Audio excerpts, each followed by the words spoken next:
Welcome back. I'm Randy Bueller. I'm here with Brian Hacker, and we're ready for Game 3 of the U.S. National Championship. John Finkel currently leads 2-0 against Chris Benafel. Finkel's a Grand Prix champion. He's a Pro Tour champion. He's a World Team champion. He's a Pro Tour Player of the Year. And he looks to add U.S. National Champion to his already impressive resume. Interesting thing that happened before this game is that Benafel modified the sideboard. He decided to bring different cards in. What was he up to, Brian? Well, I guess he decided to switch his strategy around. He put the tectonic breaks, all four of them, into the sideboard.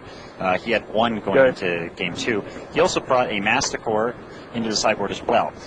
Also, a Cave-In saw its way into the sideboard in order to get 3 Thran Foundries in his deck.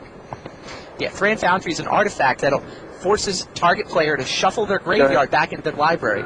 So he can use those to counteract Finkel's Gogmouth's Wills. He can also use those to counter Finkel's Rapid Decays by shuffling his own hammers back into his library. That's an excellent point, Randy, and I think that he probably should have had the Thran Foundries in for Game 2. Yeah, it seems like the key to Finkel's deck is Gogmouth's Will. I'm really surprised that Benafel didn't bring them in for Game 2, but I guess now that Finkel used those 2 Yawgmoth's Wills so effectively in Game 2, Benafel figured it out. Yeah, Benafel's in a real trying position here. He did not draw a third land, so it's going to be interesting to see if Benafel can get out of this sticky situation he's got himself into. Finkel seems to be developing his position just fine. Of course, Finkel only has 6 creatures in his deck right now, so if he doesn't have one, Benafel might have time to recover. Finkel casts Duress to see what's going on. He's got lots of choices. Benafel has a couple Stone Rains. He has an Avalanche Rider, a Pillage, a Shock, a Cave-In. Your turn.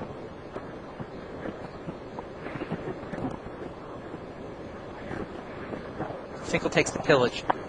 Wants to deprive Benafel of the ability to blow up artifacts, I assume. Go. Benafel still doesn't have a third land. That could be bad. Does Finkel have a damage source? Red.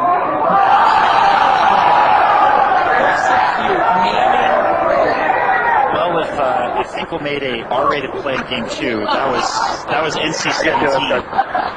If there's any, wow, that's brutal. Yeah, if there's anybody from the JSS sitting next to him, they're going to cover their eyes on this one. Benafel draws a land. Beats when he gets to a camp. Wow, so Finkel has just worked Chris Benafel with that Persecute.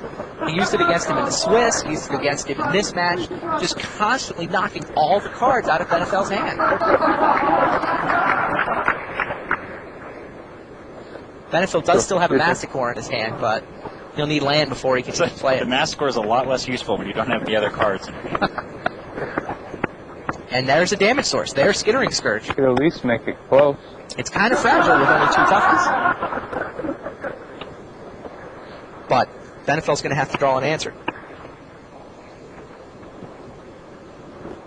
It was very unfortunate for Benafel that he didn't draw his third land until... Right, he had a handful of land destruction spells. Yeah. Benafel's deck is supposed to be a land destruction deck. He has 12 spells that do nothing but blow up somebody else's land. Yeah, unfortunately for Benafel, he hasn't been able to implement that strategy in any of the 3 games that we've seen. He's never gotten a good land destruction draw. Here, if he'd had a third land, he could have gone Stone Rain. He could have prevented Finkel from ever building up the 4 mana necessary to cast Persecute. That little hiccup in his mana development was all it took for Finkel to destroy him. Let's get to know Chris Benafel. Winning the national championship would be great. I'd really enjoy it. It's very prestigious and hard. There are a lot of really good competitors. My favorite thing about playing Magic is the competitiveness, and it's a fun game. I really enjoy it. It takes, some sort of practice, so it's not all about luck. I've been playing Magic for about 5.5 years, 6 years. I'm really enjoying knowing that I'll be playing at Worlds on the U.S. national team with John Finkel rather than against him. They'll be joined by Aaron Forsythe and Frank Hernandez for the World Championships in Belgium later this summer.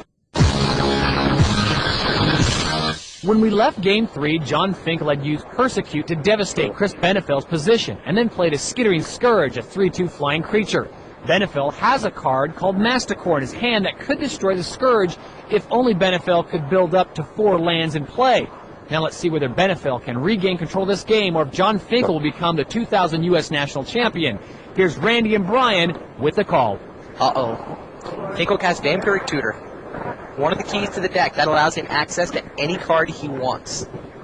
Anything from his deck. He can go pay 2 life, put it on top, and draw it next turn. It's a really powerful effect in this deck with all of its super powerful individual cards.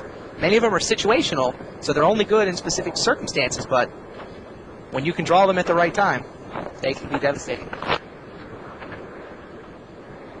Yeah, and Finkel has been able to use Yawgmoth's Will to great effectiveness, so it'll be interesting to see if he didn't have a Yawgmoth's Will in his hand, if he goes for that. You can see his graveyard right here, what's available. He's got Spawning Pool and a Persecute, along with a couple other cards. He cycled out a Rapid Decay. Are we going to find out what that Dust Bowl may have been what he tutored for? That sounds right. Yeah, probably. Dust Bowl's really good right now. It allows Finkel to play land destruction. He can blow up both those get-to encampments and prevent Benafel from ever building up his position. Skittering Scourge continues to attack. Benafel's currently down to 17. Now he's at 14. And Finkel has another land to blow up the second get-to encampment. That could be really powerful. Oh, there's Yawgmoth's Will. Finkel plays land and casts Vampiric Tutor again. Not the most devastating Yawgmoth's Will he's ever had, but it's still pretty good. John Finkel does have Phyrexian Processor in his deck after sideboarding. That's some damage source. That's what he went for. He now has 4 land. He could go Processor and start making just enormous creatures. Phyrexian Processor is an artifact that allows you to pay any amount of life you want, and then every turn you can make a creature whose power and toughness are both equal to the life you paid. So you can pay 5 life one time and start making 5/5s every turn. Scourge comes over for 3.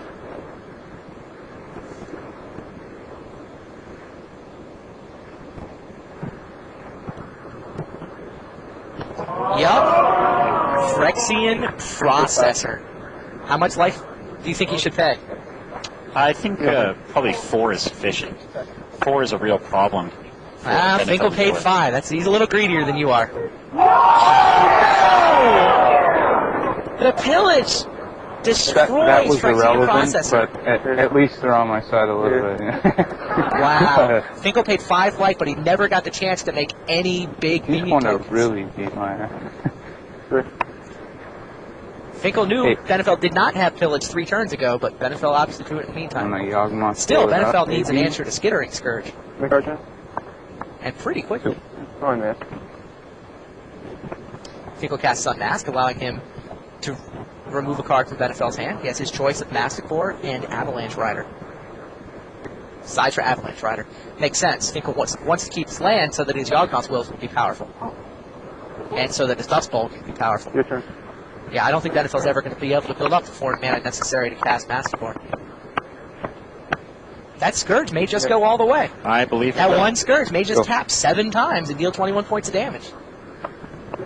That's Michael Jordan Scourge.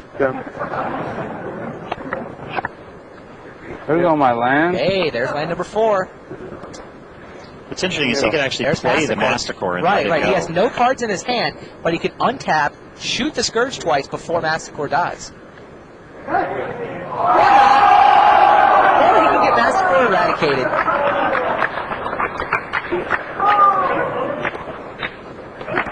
Yeah, Eradicate removes all the Masticores from play, from Benafel's hand, and from Benafel's library. Wow, John Finkel has all the answers.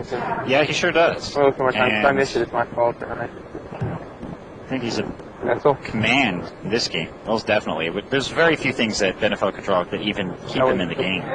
Right, Air Scourge has dealt 18 points of damage, just take 1 more hit. And Benafel will run out of life points, and Finkel will be U.S. National Champion. I'll shuffle or whatever. It's the key pull for Benafel. Your turn. Yep, he needs an answer here.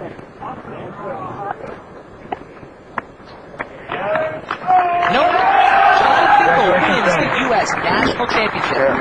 Wow, what a dominating performance from John Finkel. He wins 3 games to 0. Sorry, dude. Okay. You could see from the smile on John Finkel's face, the turn before he cast Persecute, that he knew he was about to win the national title.